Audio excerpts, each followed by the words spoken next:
side with us. Green, blue, and gray, that's what we rock. On top, ride with us, side with us. Glad to hear y'all dropped in. On top, side with us, side with us. Walt and Dave get locked in, and let's go. Hey guys, what's going on? It's Dave and Walt, and it's Hawk Talk, man. Yeah, how you doing? What's going on, Walt?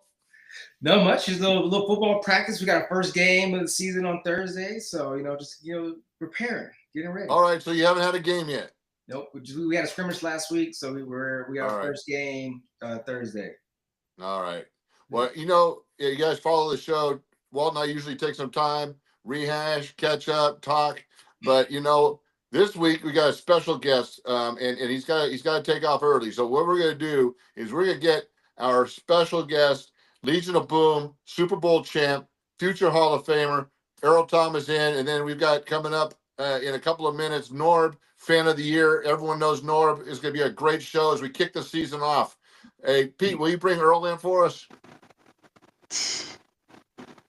ET3. Yeah. There he is. So I think somebody's might be muted. Is it me? Well, I hear you, but it's showing it muted though. Yeah. Right. I think Dave's mic is muted. I can hear you, Walter. Okay. Yeah. Oh, you can't hear me? I can hear you. Okay. The little icon is showing muted though. That's what he's saying. Yeah. I just can't. Right. I can hear Dave. Well, then you know what? That's good because Walt's going to handle this interview because you two guys, you two guys. I'll just watch. You guys do it.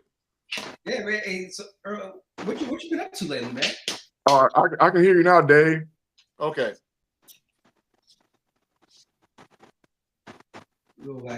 Hey, so what you been up to, Earl? Oh man, I just been chilling, doing some football stuff with my high school teammates or the high school class that's going now. My brother's coaching there, so I've been around the team. Traveling back and forth, seeing my kids. They starting sports now. That's about it. How often you been going out there coaching football? This your first season out there helping out with the football team? I've been going since the summer. It's been a real good process for me to see. It's keeping me afloat as well with my workouts and just going out there every day, feeling good about my body, feeling good about my future.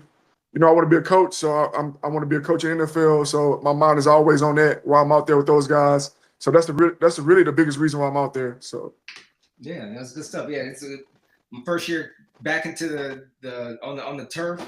Coaching football, so yeah, I mean, I get you on that for sure. I never really wanted to be a football coach, but I got swept out there. I mean, I missed the first time of really missing football. Has been back out there this past season helping these kids get ready and get their craft prepared though. So it's been a lot of fun in that capacity. Yeah, sure. You're really doing that. Earl, yeah, Earl, so I have a you. son, and it was. Okay, go ahead. No, go ahead, guys. We got oh no, I was just gonna just tell about my experience and my son just running out the tunnel for the first time. Can you hear me? Yep. You guys can hear me? Oh yeah, so I was just telling you about the first time I was experiencing myself. I was just seeing all my success through him. So I know he's gonna be a great football player and a soccer player as well. Well, what I was going to share with you, Earl, is that because this, everyone that's been following the show knows Walter's coaching progress through coaching. He started off as a women's golf coach, right? Boys golf coach. Oh, boys golf coach, and then it was women's flag football. The flag football, yeah. Yeah, and then he and his wife coached softball, and everyone's going, "Walt, when are you going to coach football, bro?" So this is the first year he's doing actual men's football at West Covina High. Nice. That sounds like Walter. Walter always do what Walter wants to do, and it works out. I mean, we're meeting up. It was kind of like I was like, well, why is Walter doing a podcast? So it seems like it's working. So it's just Walter Thurman being Walter Thurman. Yeah, got drafted together. I remember you're not fresh 20, you're season 20 getting drafted, and birthday couple months after being 21. And I remember Yes. going through mini Yes. camps and everything, getting ready for the season. The one thing that always stuck out to me about you as a player, like your mindset, you came in so locked in. You was like, your mindset was like, Yes. I want to be a Hall of Famer. And can you tell the fans just about like Right. you coming in as a young player, getting thrown in that starting safety for Seattle, and like your just whole pursuit on how you took pride in like just being the best player, being the best safety in the league for years? Yes, for sure. Got to credit Coach Carroll for giving me the opportunity. Drafted me the 14th overall pick in that 2010 draft class. Then once I got here, I just wanted to still be that same Thorpe Award nominee type of guy. And I always had the vision of us winning the Super Bowl. I know I was probably the first person to ever think about that. So besides Coach Carroll and his preachers, what he preached to us during like the night before the game or morning meetings and stuff like that about winning forever and stuff like that. So I just wanted to bring that to the team. And I know it was very, very effective. Guys caught on to it, and guys kind of branched off, and now they're doing their own thing. But I knew we was going to be a Super Bowl contending team.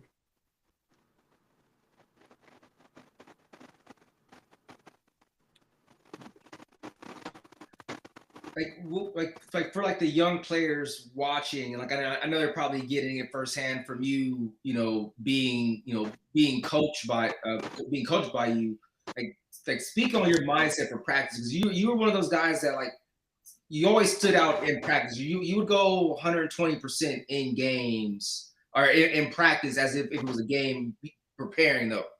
Like touch on that for a little Right. bit for the fans, yeah.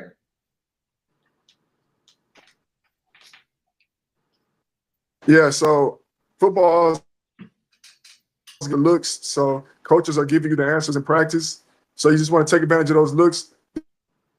Game. That's my team around me because we're all getting better together out here, and it's going to work out. I think we're getting a little technical difficulty with Earl. Pete, do you think it would help if he reconnected? Because he was good pre-show.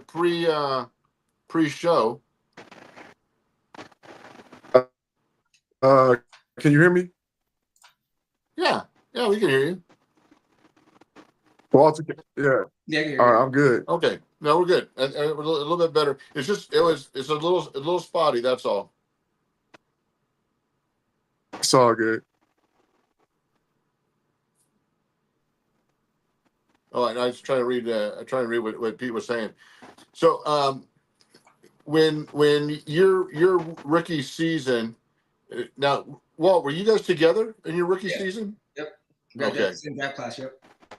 So, what similarities do you guys both see in what we have going on today with the youth, new coaching staff, philosophy, or things of that nature? Do you see any similarities? I see similarities from me knowing his coach in Baltimore, but I don't see similarities in the personnel. I think Walter played like the nickel position, which is a honey badger position, which is a Walter Thurman position. You can get really active and cause a lot of confusion from that position. I don't see any guys that's actually doing that. Then you add the other two guys and me and Cam in the background. It's not that. They have that Nick kid with the long name. He's gonna be pretty good. Julian Love is good. The two corners are good, and one of the guys that actually plays nickel, he's part of the top 50 players to ever play in Seahawks franchise history. So, I mean, and they're all right. I think they're young and they're up and coming, but they still have a lot of games to win and a lot of success in those battles that they have to go through together to actually know that they actually can do this week in and week out. Right. Yeah, a lot of upside for sure. Lot of talent. Like you said, I mean, just really being able to get it together, creating a culture, creating your own kind of identity week in and week out. And I mean, through your play is gonna show other teams because they're watching your film, right? So when you're popping off the tape and watching film, then they're seeing this group of guys of like, hey, those guys are sticking out across the league there within that capacity. Do they have the potential, at least from the back four? Yeah. But I think that the personnel, like Earl was saying, like, especially from the safety position, is a little bit different than the dynamic of how him and Cam played in that backfield for sure.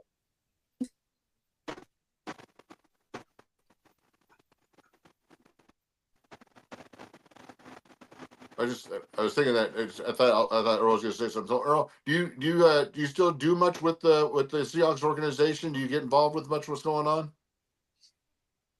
No, so I actually was in Seattle for a Hall of Fame party. So they threw me a Hall of Fame party there. It was really good. They had like maybe 300 people come out. It was a long autograph session. It's going to be similar to my event in Arizona on September 25th, which is the Thursday night football game versus Arizona at South, starting at 11 a.m. It's going to be at a Mexican restaurant. Going to be able to have a raffle going. It's going to be a live DJ. It's going to be giveaways. And I'll be able to sign autographs and take pictures and interact with fans about my up-and-coming Hall of Fame. Well, and I'm going to piggyback on that, Earl, because I did that takeoff. We were talking about this before the show. I was out there with Kenny last year, and we took over Salts, and there wasn't a Cardinals jersey in the place. There's about 400 Seahawks fans and a couple of former players. And this year, joining you will be another Super Bowl teammate of yours, O'Brien Schofield, and he'll be hanging out with us. Yes. And then Kenny, I don't know if this is a good idea or a bad idea, but Kenny decided he'd hand me the microphone and asked me if I wanted to MC the event. So we'll see how that goes. And we're trying to talk Walter into getting out there. You said September 25th? Yeah, it'll be nice, man. We can have some tequila and tacos together. September 25th. All right. Yep. It's a Thursday. Okay. That's the only tough thing with you with coaching. Yeah, I mean the game should be that Friday, so I might be to pop in and pop out. We'll see what's going on. Yeah. Well, let us know, because we get three Super Bowl champs at a pregame party in Arizona. It's going to be off the hook. It's going to be a great time. But we're going to have a great time with Earl, and looking forward to hanging out with you and getting to know you a little bit better. And O'Brien, he and we hung out last year at the game with his three kids. They had one jersey from each team he played for, which was nice. Yeah, it was very, very cool. Nice. I know he enjoyed that. Party. Right. He was telling me. So I'm gonna maybe go out. I'm not sure, but meet and greet, and then maybe take a nap, and then get ready for the Thursday night football game. He said he's gonna provide me a suite, so I'll be in a suite. I'll be able to go down on the football field and talk to the guys. They'll be pumped to see me. They'll feel my. So it's gonna be a good look. Oh no, that'll be nice. That's for sure. Give us your favorite memory of being in a Seahawks uniform, because you were there for a good minute. Yeah, so it definitely got to be the championship, the Super Bowl in New York, because that's what everybody remembers. Other than that, you got your staples, your moments where you made the world see, oh, this is Earl Thomas, any capacity that may be. But it definitely have to be, being a part of the LOB and winning the Super Bowl championship. Yeah. So, hey, does the LOB, do you guys get together and do anything special, just you guys? Not as much as we used to, but it's good to hear that Cam business now. I went to a speech for a Indian tribe, a high school, their graduating class, Shepherd's it's in Tacoma. So as soon as I got from the airport, the driver, he took me to Cam's restaurant, Allegiance. So I took a shot with Cam there. And with Cam didn't drink, I took a shot with myself. And that was it. But then I heard they have spinoffs in the stadium now. So I know people are loving that. That's what their jersey sells as well. Sure. Well, hey, brother, we're looking forward to seeing you in Arizona. And before you hop off, I want to bring Norb in so he can spend a little bit of time with you, because we know you got to take off because it's late in Texas and it's past your bedtime. So, but hey, Pete, if we could bring Norb in so you can spend a little time with Earl. What's up, guys? How you doing? One hour. How you doing, Norb? Dave Walt, it's good to see you guys. And Earl, man, I'm honored to be on the show, to be on the same broadcast as you, Thanks, man. man. You were a legend, man. I mean, that time when you were here with the Seahawks, 9 seasons, man. I mean, you just changed. Yes, sir, you yes, guys, sir. the LOB just changed the game, man. It was a amazing time in Seahawks history to watch you guys on the field. It was like when number 29 is in the back, roaming the back, the defensive backfield. You knew everything was going to be okay. It's awesome. Yes, sir. Yes, sir. So hey, take over, Norb. This is your time, man. Oh man, taking over. Okay. Yeah. Well, Hey, I know you're not shy about this. You go ahead. I brought this special glass, my favorite glass in my collection. This is the Seahawks. Of course, you were just talking about the Super Bowl. Yeah. Had to bring this one on Yes, as memory. So me and my dad made the trip to the Super Bowl, first one I ever went to. Great memories. But Nice. I just wanted to you talked about your favorite memories, but what was it like when you first came to Seattle, man? You guys kind of transformed the entire defensive landscape for the Seahawks. What was it like for you when you and Cam and Richard and you guys just sort of took over? What was it like the mentality wise? Because you were kind of the quiet guy. Cam and you were kind of quiet. Richard was the mouth, but how is it that you guys operated in those early days when you guys got the LOB going? Yeah, I mean, guys literally came off the bench except me. So it was just different stages. So you get those different stages of us just being out there together. I was able to take advantage of my youth to get out there and learn the speed of the game. Cam came a little later. Sherm did his thing. And by the time we hit 2013, we had went through those little tests between 2010, 2011. We saw the Tom Brady game in 2012 when we showed who we were. And, Sherm got that famous line, "You mad, bro?" And made T-shirts out of it. So it was just that maturation process that we went through that made us champions. Yeah, for sure. I remember when you first started out, you had the long hair. You had the hair coming out the back of your helmet, and then you kind of cut it at one point. I think was it after your first year?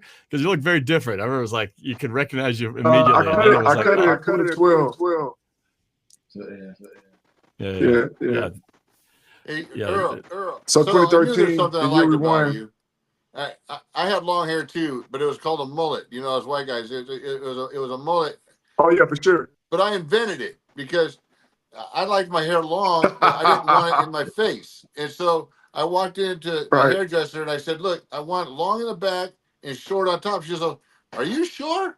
And I said, "Yeah." She goes, I don't think I can do that. I'm like, "Just do the best you can. Just give me a flat top on top and leave it long in the back." Nice. And the rest was history. All right, Walt was king hairstyle as well.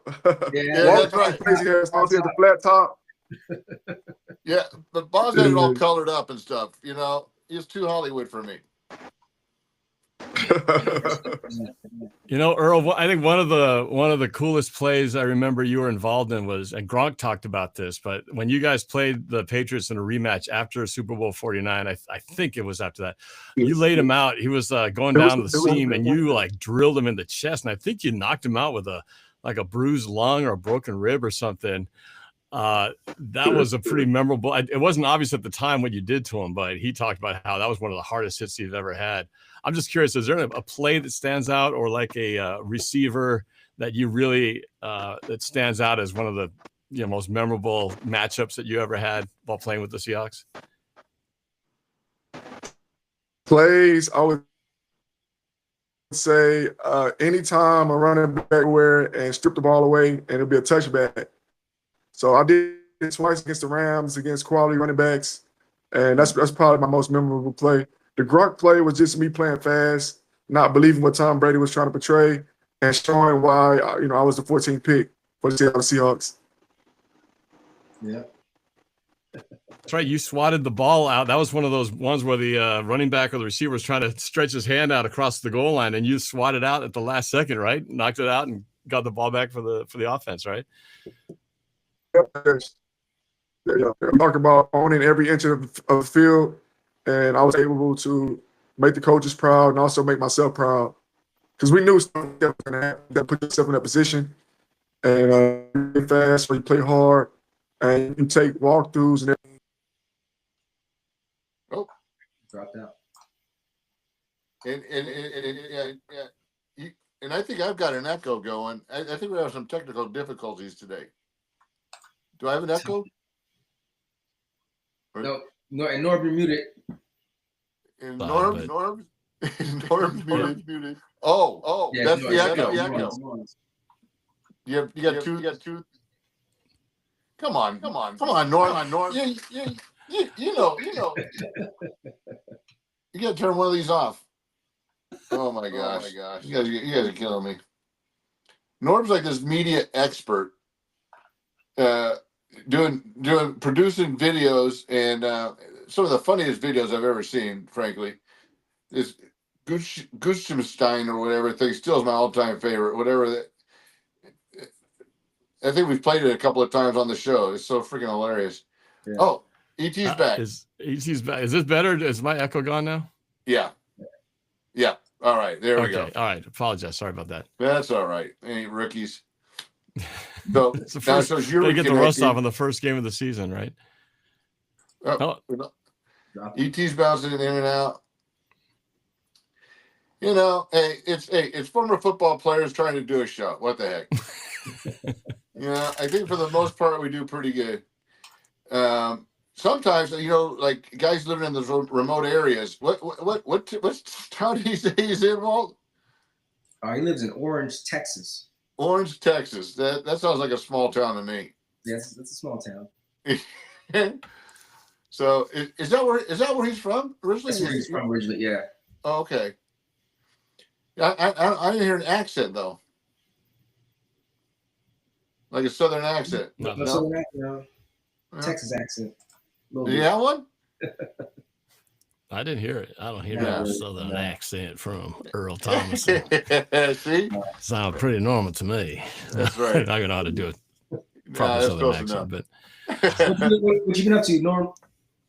what have I been up to? Oh man, well, this has been personally a transformational year for me because I got two girls, right? I have a older daughter, Sophie, and a younger daughter, Vanessa. And the youngest one, she just left to join her sister at San Diego State for college. So it literally just got back a couple of days ago to drop them off. So we are like officially empty nesters now. So it's a little different, man. It's I'm used to this place being chock full of noise and something going on. And now it's all of a sudden, it's just me and my wife. Very quiet now. Norm, do you see that helmet up there? You see that Aztec helmet? Oh, yes, I do. Okay, I didn't notice. I couldn't tell which. I just saw the red. I couldn't tell which one it was. Well, okay, it was the Hula Bowl, so we swap out stickers. I don't even know if it's the Aztec one. It's old Aztec one. Okay. Old Aztec one. So you weren't an Aztec though. Yeah. You were. Well, Yeah. you were an Aztec. Okay. Well, okay. It's common roots now. I lettered in football and basketball at San Diego State. Right on. And when I got there, we weren't good in either one. So, well, how did you like your time there? Because my oldest daughter Sophie loves it down there, and my youngest daughter seems to be just 2 days into it. She's digging it. So, how was your experience in San Diego State back then? Yeah, so they're both there. Yes, they're both there. So remember when Playboy used to rank the party schools? Do you remember that? I don't know how old you are, or if you ever read Playboy, but I'm just telling you. I think I first found it by sneaking, stealing glimpses of issues that were hidden in drawers that I wasn't supposed to know about. But yeah, I didn't read those articles. I just looked at the pictures, man. But I'll take your word for it. Yeah. So they used to rank the top 10 party schools, and San Diego State was always in the top 10 while I was there. And son of a gun, after I got drafted to Seattle, we weren't in the top 10 anymore. Oh, interesting. Well, it's still a top party school. That part hasn't changed. Earl's back. Hey, Earl, where'd you go to college? Yes, I'm back. I went to college at University so of you went Texas. to UT. Okay. Yeah. So, we were talking about Nate Boyer earlier, walking on to UT, and you have a good poker Right. face, because I didn't see a change in your face at all when we were talking about who could, if you've never played football, you're not walking on to UT. And you just kind of nodded, yeah, that's probably true. Gotta be a player. Yeah. Were you there at the same time as Nate? Right.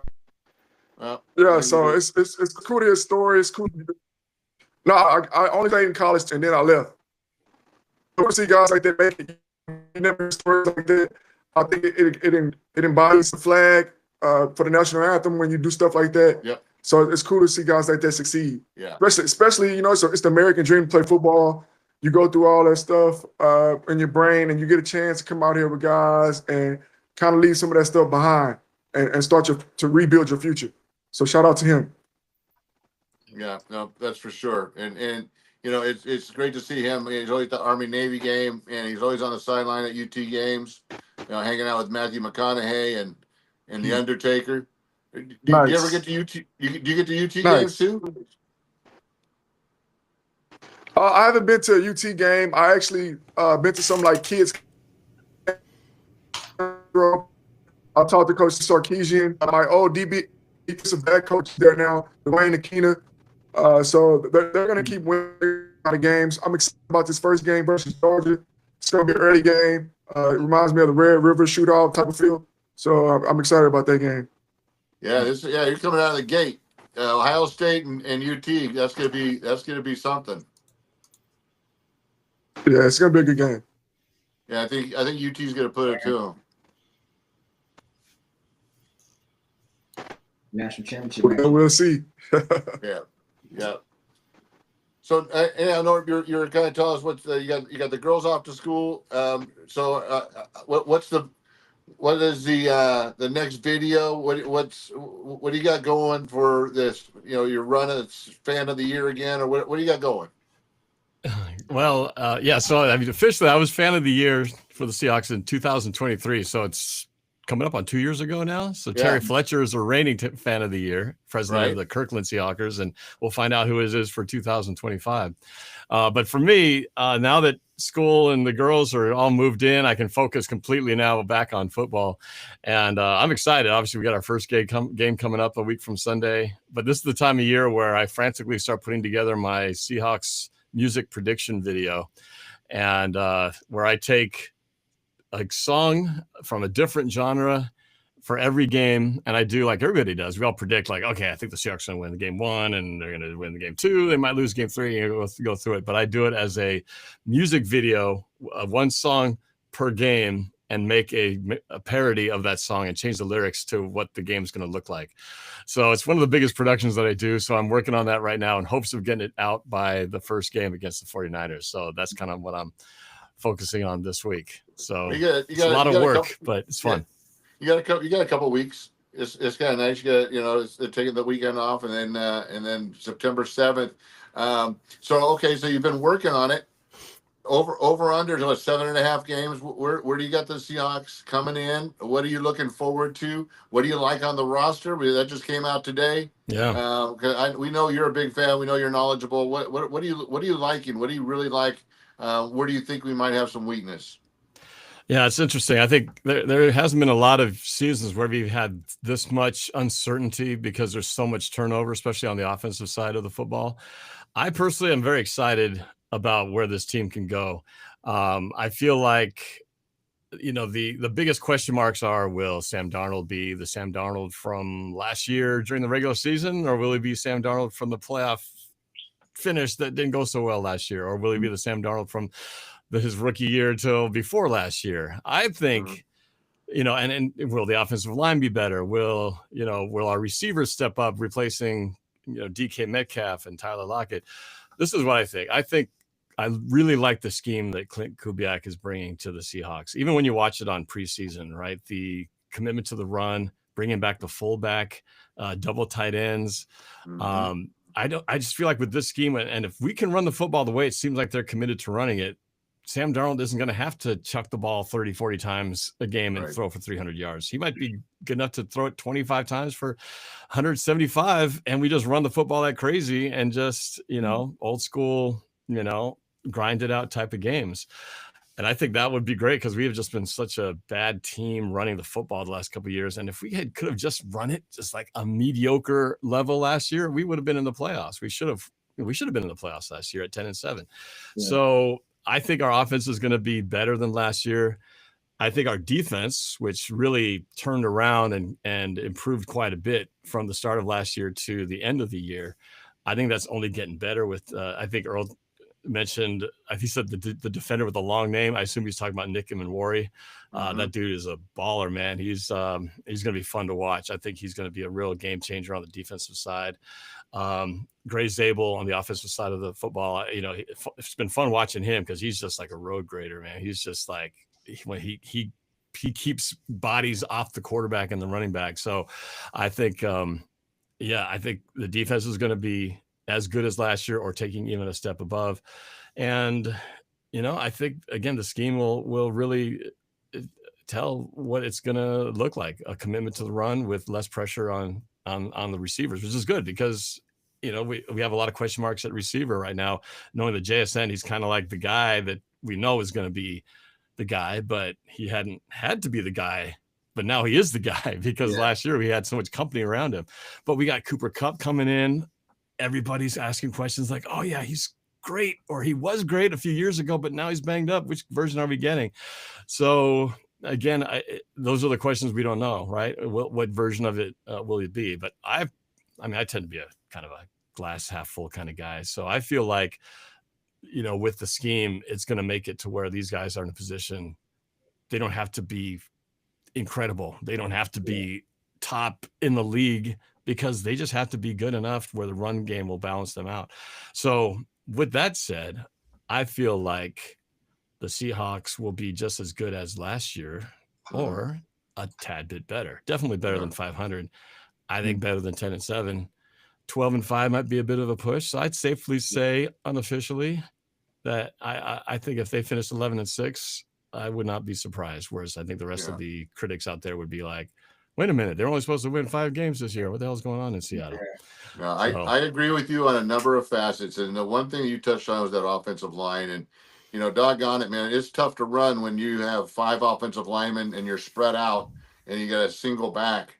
You're overmatched. You can't get a hat on a hat. And it's frustrating. But, man, you start bringing in a single tight and a fullback or 2 tights, and then you got a hat on a hat. You just let big be big. They're young. They don't have to think. But, man, you look at them. They, like you said, Cross, the kid that plays right tackle, if he can stay healthy, he just looks like a beast. If we could get those guys moving in the right direction and build a little bit of confidence, we're just gonna control the ball and let that defense swarm. Let the young guys fly around. We keep Uchenna healthy and Mafe, and we're coming off the edges. We're huge in the middle. It's just I really am looking forward to this season, surprising a lot of people. I want to know what. Yeah, I want to know what Walt thinks. I mean, coming from your defensive side with the new players coming in, what's your take on this new direction of the defense?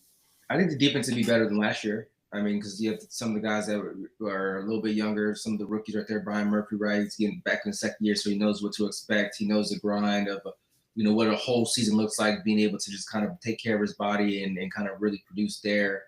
Again, now it's coming to a space of kind of a veteran, secondary group. Ernest is going to be there full time now. You got veteran leadership with DeMarcus Lawrence being able to coach up some of the young guys down there. So I mean, I think it's a good mix of some veteran and some young players on that defense. I think they're going to be better than they were last year. I think it's it's come down to being able to stop the run and being able to protect the pass. I think we have the personnel to be able to defend the pass, especially since our league is is going to be a little pass happy outside the Niners. I think the Rams are looking to throw the ball. The Cardinals will be looking to throw the ball. The Niners are kind of depleted, but their bread and butter has always been running the ball. So we're going to see that this week. it's going to be, I think it's going to be a good test to see where we are going against, that offense, even though they're kind of depleted at the receiver position. But I think it's going to be in the trenches. I think it's going to be one of those kind of just fist fight games, especially because it's, first game out of preseason, all the starters haven't played a lot. You're going to see some penalties on both sides of the ball, some holds and grabs, people getting fatigued because you just haven't been out there and they're not in game shape. So I like the matchup because, it's not the Niners of the past couple of years when they were, on the Super Bowl run. But it's a good test to kind of, go out there, have a conference game earlier on and kind of see where we're at right now. And obviously we're going to probably play them at the end of the season. So, now, this game won't matter then, but, right now, at least kind of, you kind of get a head start on kind of taking control of the conference there. I think you're right about, the timing. We couldn't have been more fortunate catching the 49ers, like you said, banged up spot. Brandon Ayuk still recovering from that knee injury. And to me, it's like we have to win this game because when we play them again to end the season, the 49ers are going to be a much healthier team than they are right now. So if we don't get this opportunity to beat them at home while they're in a weakened spot, that's going to be a big time opportunity missed. So we kind of have to win this game. It's going to be a really bad start if we don't, take advantage of this situation.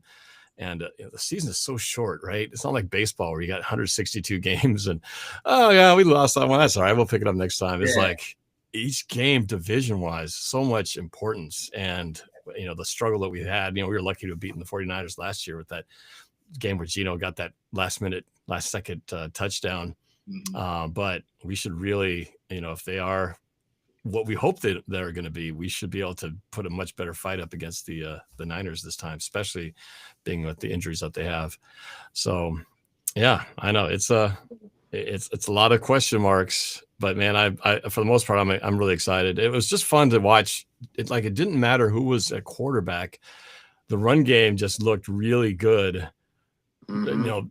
Just the way it was, the way the line was blocking, the way that it was just downhill. And of course, you're telling yourself, okay, it's just preseason, right? Hey, that looked great preseason.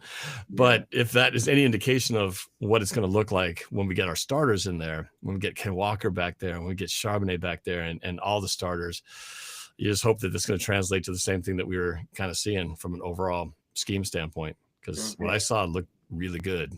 George Halani looked really good. Preseason is tricky, though. Yeah, preseason is tricky. Because the stars are getting a couple of snaps, and then now you're really looking at the depth of the second and third string guys. Guys are looking to make the team. Guys are going to be able to be inserted through the course of the season if injuries transpire. But it is tough to kind of get a gauge of like what does that number one team really look like? From our end, how fluid are they going to be? But then now you're going to get to another team's number ones and how that's going to be. So I think taking off that extra preseason game, I know it's just the one, but like the protocol of it just changes the dynamic of takes a little longer to get in the natural groove of what the team is really like, in this pretty much this first month of September. there are going to be games that you're going to sneak by and win. There's going to be games that you're going to lose that, you may not should have lost. But that's going to happen. That's going to be across the board, I think, with a lot of teams. I think the teams that kind of can skate away are going to be, I think it's going to just depend on who their matchups are and, how good or bad those teams may be. Those teams that kind of can get out of September, unscathed, without a loss, then now they're just kind of going there running, kind of get the, getting the kinks out from that capacity.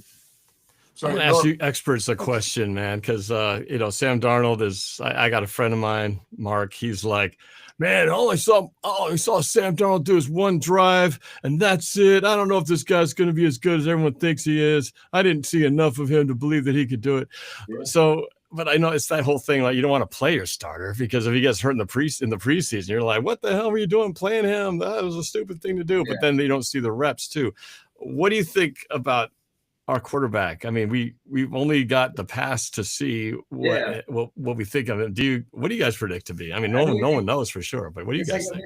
We got to pull. Wish we had our guy Brandon on the stats to see, how are the quarterbacks fare in the month of September since taking away that extra preseason game? Because I think it's gonna be a little skewed because again everyone's getting their feet underneath him. I think a lot of teams are going to be more focused on running the ball, trying to establish the game through the running personnel. And then you take advantage of your passes. I mean, you guys aren't going to be throwing for 300, 400 yards, out of week one. If they are, then it just, happens within that capacity because you're just not getting a lot of reps though. But I mean, based off of the film last year, I mean, Sam's a veteran.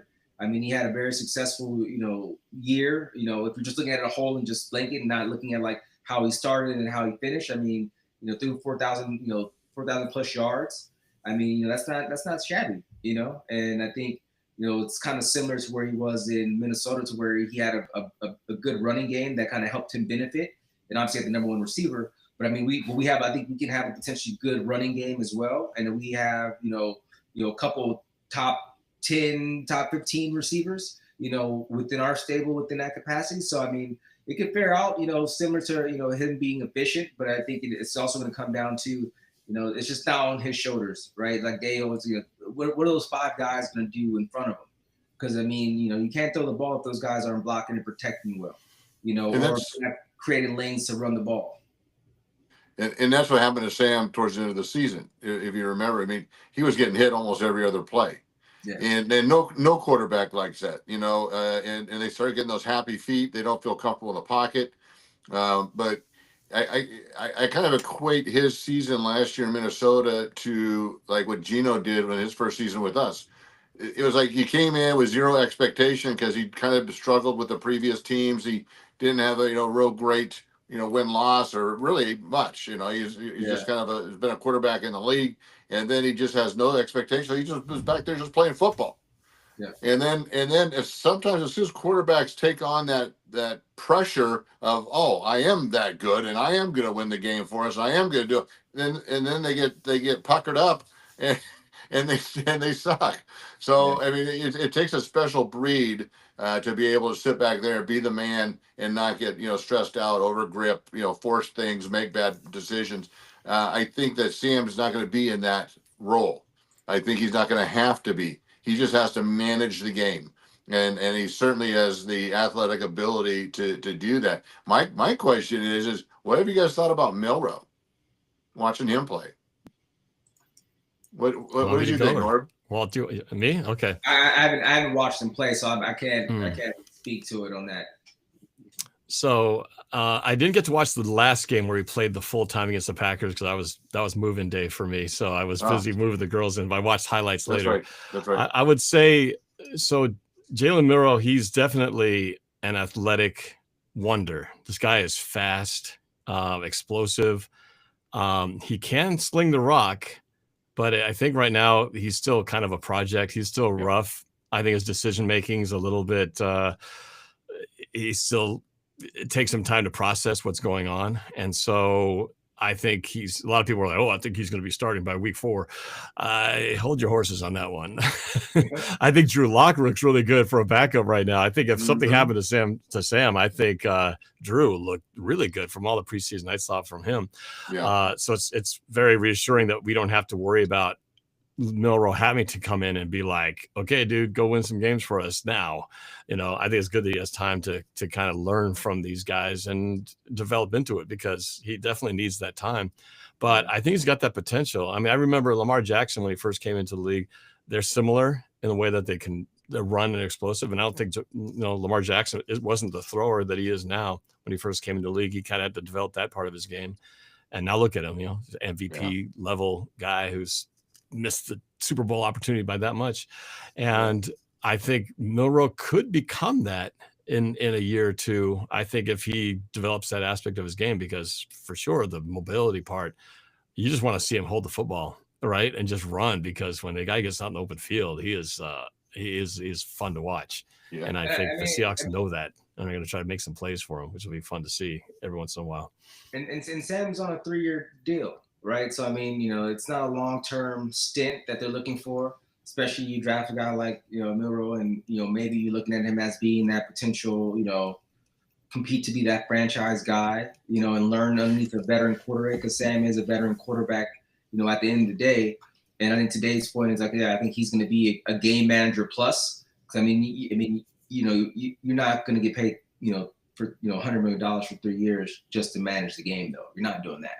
So I mean, so you're gonna have to go out there and go sling the ball a little bit, to be able to put us in position just to be able to warrant the price tag of that arm we paid for within that capacity. So it's gonna be it's gonna be an interesting season for sure to see how it plays out, though. I mean, I don't think he's like feeling threatened that Drew's gonna take my spot, or Milroe's gonna come in and take my reps. Like, that's not gonna be the case. I think Sam is we're riding with Sam the whole season. We have to pay for it to be in that capacity. And yeah, I think if we can kind of find a trade lock, and then you have Milroe as a backup guy, maybe that could be a potential type of situation. Or we get up huge on some games, 30 plus points, like we talked about last week. There, if we can score over 30 points and get ahead of big, and now these the backup quarterbacks can get in and get some reps, then that can change things. But I think Sam is the guy in and out through the course of this whole season, though. He has to be. Yeah. He has to be. Yeah, for sure. I think there's two statistics that, and these are bold statements, but if they happen, because we have the capacity for them to happen. That is that in our backfield we have 2,000-yard rushers. We have Charbonnet and K9. I think if we balance them correctly, we can keep K9 healthy, because they can both do it. They can both do 180 yards in a game easily. So if we keep them alternating and they're bouncing around that 100-yard a game deal each, I think that keeps them both fresh. And I see our defense being top 5 in the league. I just have a sense. I love McDonald. I love the scheme. I love the talent. They just seem to be the right players in the right place. It's just my only concern on the defensive side is the linebacking core. It's thin and not overly impressive, but they're good players. Yeah, I would agree with you. I think they were smart to let K9 rest the entire preseason. I don't think he ever touched the football. I think he was on the sideline the entire time, which is smart. Protect your investment there.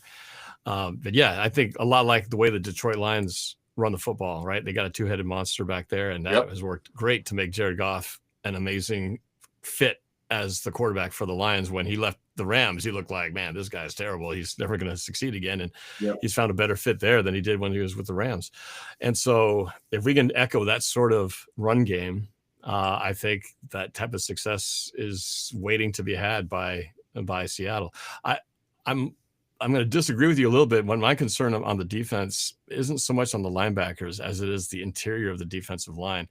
I mean, we're nose tackle, defensive tackle. I feel like we're like, who's left? Because we got Byron Murphy, right? And Jaron Reed.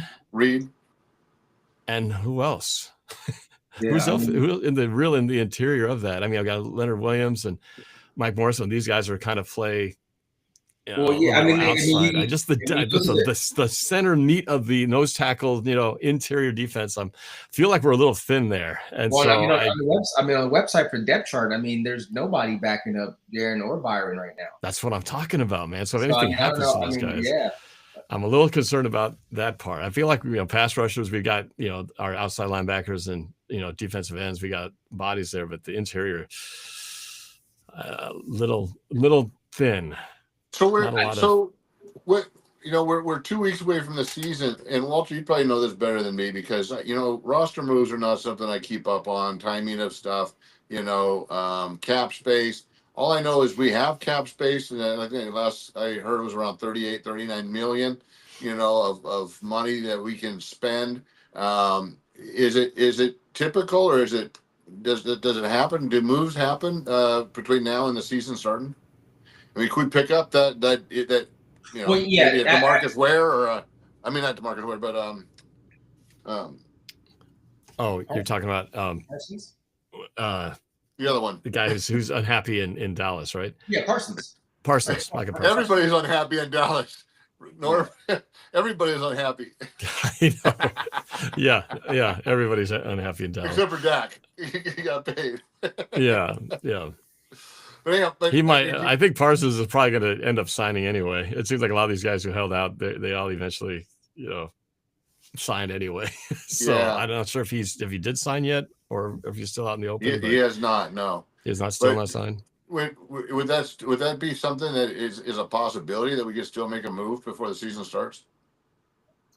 Possibly. I mean, I'm looking at the transactions right now. I mean, we have 5 guys that we waived, so that are on defensive line. So those are guys that can probably come back. You know, if they don't get claimed, come back as practice squad guys. So you kind of have them as a reserve, and then we put Jonathan Hankins and Riley Mills on the reserve non-football injury list. So those guys are probably going to be coming back in some capacity there. So I mean, you have a couple guys reserved. You know, hopefully nothing happens, you know, to the 2 other guys, you know, in the meantime. And then they must have a different, you know, configuration on defense as far as being able to get lined up if, you know, something happened to those guys if they got hurt, right?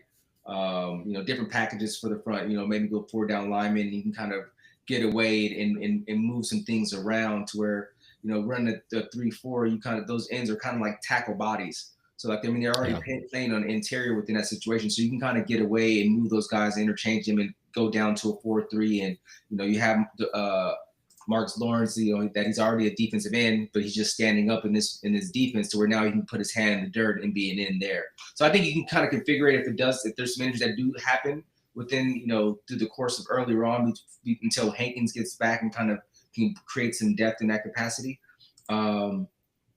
Yeah, I think at that point you're just kind of banking on, you know, those guys don't go down, and we can kind of refigure and move some guys if we need be. I mean, DeMarcus, he's kind of a big player too. He can go in there and play, you know, 3 technique, you know, I guess 3-4 in there, you know, within that capacity if need be, if it comes down to it though. So do you think DeMarcus Lawrence will have an impact? You know, he's a little older now, but you know, he was one of the best at his positions a few years ago. What do you think he's going to bring to the D line? You know, I mean, he's a veteran. You know, he's played a lot of football. I mean, you have another coach on the field. Hopefully, he's being able to help, you know, mentor some of the younger players there. You know, he could potentially have I think he'd be solid. I think he'd be a solid player, but I don't think we're not looking for him to go get 10 sacks. I don't think that's going to be the case. You know, if he does get 10 sacks, then that's lovely. But I don't think you're looking for him to go kind of be that productive in that capacity. And I think you kind of find ways with probably some of the other guys to probably bring some blitzes and get creative on trying to, you know, get pressure on the quarterback within that capacity. So, you know, I look at it kind of like a Williams. You know, everyone go, oh yeah, he was great, and he was great, but he's really kind of old, and what can we really expect out of him? And then he ends up having one of his best seasons of his career. Sometimes, you know, that fresh place, especially being in Seattle, where, you know, the 12s are so huge. You talking about Trent Williams? No. Our D lineman. Leonard Williams. Oh, Leonard. Okay, Leonard. Okay, yeah. Yeah. We you know, they went, well, you know, yeah, he's a big body and he's been great, but you know, he's a little older, and then he has that tremendous season. You know, I could see that being you know, something for Lawrence, because you know, that just some fresh place, fresh expectations, fun place to play, and being surrounded by a bunch of younger guys. To your point, Walt, you know, just be that team leader and be looked up to. You know, not oh, you know, here we go again in a place that just really hasn't done much. You know, especially if we have some success early. I think, man, some of these guys are just going to really stand out and go, hey, man, this is one of my last years. Let's go. You know, let's have some fun.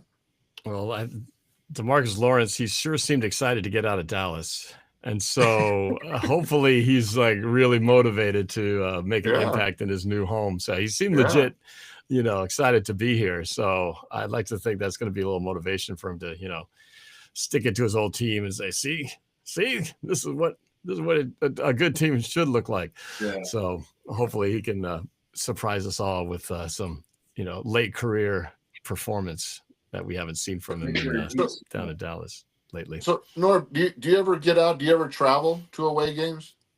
I'm planning to get back into doing that now that when my kids last like almost 10 years, my kids have been in club volleyball and high school volleyball, and I've become like not just a chauffeur, but the team video guy, the team announcer at games, and so it's taken up most of my time, especially because it happens at the same time as as the football season. So now that I don't have that anymore, I've got a little more opportunities to potentially get back to traveling again. So I'm considering going to the I've never been to Atlanta for a game, so I was thinking about heading out to maybe go over there. I got a couple of friends who live out there, so I might check that game out.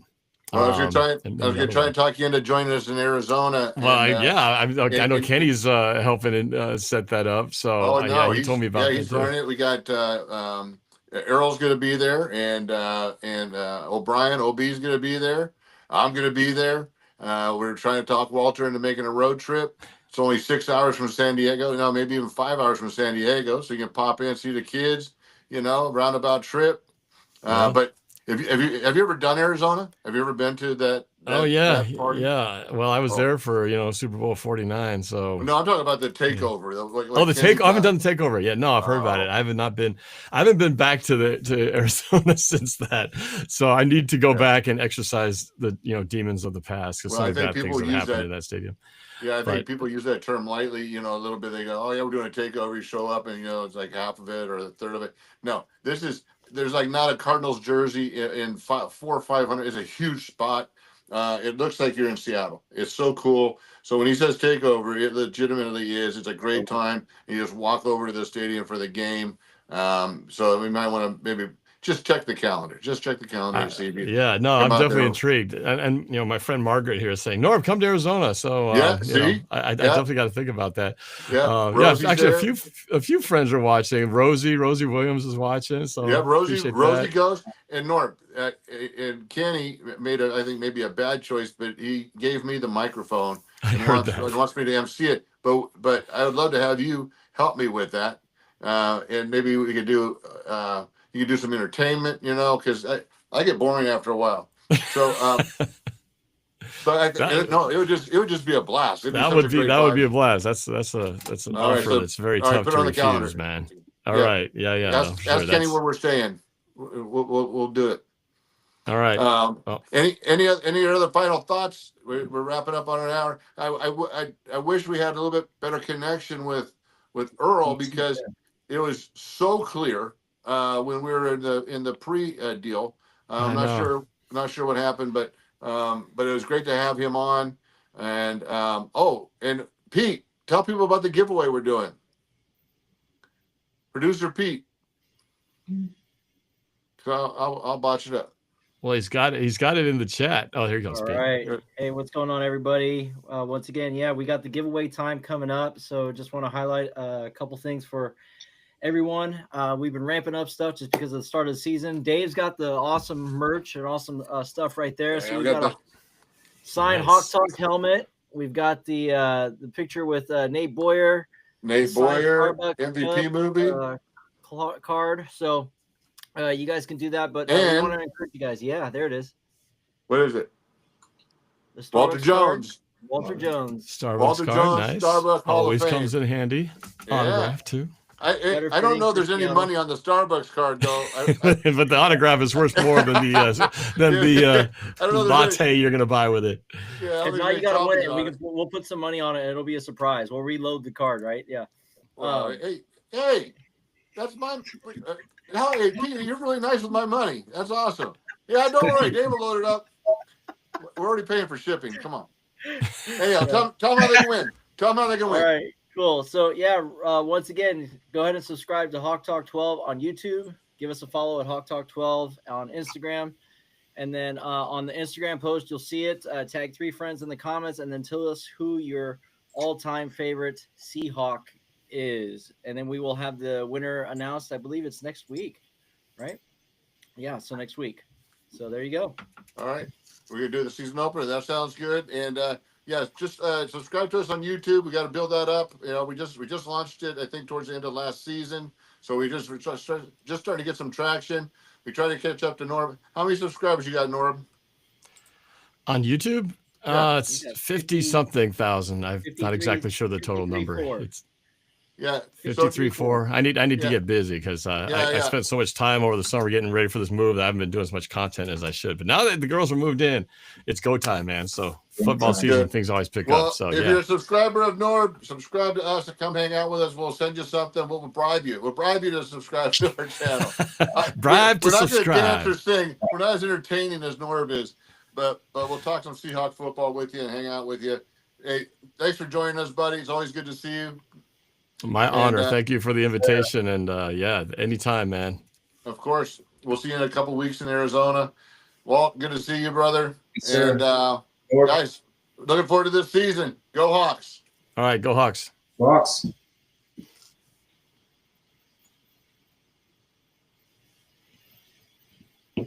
This is when